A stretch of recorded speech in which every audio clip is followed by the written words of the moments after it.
warahmatullahi wabarakatuh. Sugeng enjing para siswa kelas pitu SMP Negeri 8 Purwokerto. Dinten menika wonten materi Ramayana Kidang Kencana.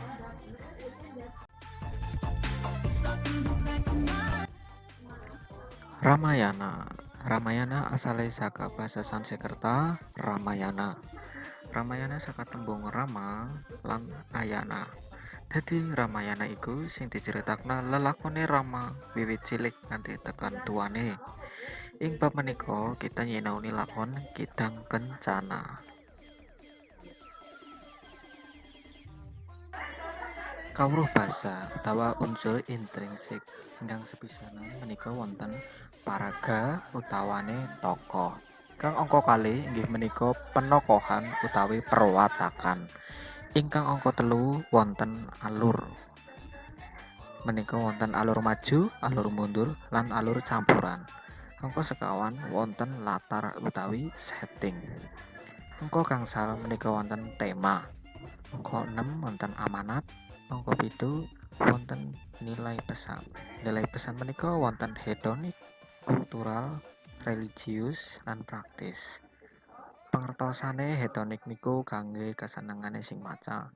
Kultural menika hubungane kalih budaya.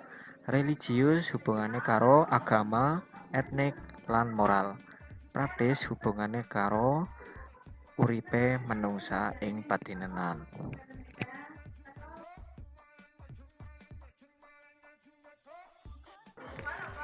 Tembung sing angel sing bang sepisanan niku wonten renyuhna. Kuwi tegese remuk utawa sedih.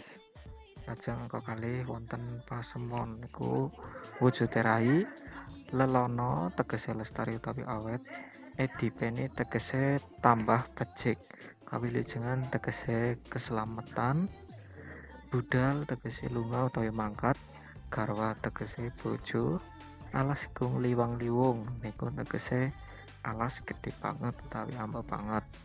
Muksa niku tegese mati. Kepareng jemparing utawi panah iki tegese panah. Lajeng mbedak niku tegese ngoyak utawi nguber.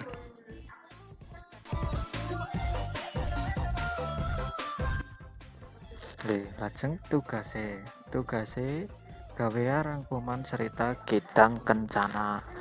Ingkang nomor loro tugase paringi analisis nilai utawi pesan. Contoh, cerita Kidang Kencana ngemot utawi ngandung nilai hedonik jalaran kanggo hiburan sing maca. Monggo mangke dianalisis cerita Kidang Kencana menika mlebu nilai nopo saged hedonik, kultural, nopo sing liyane. Padahan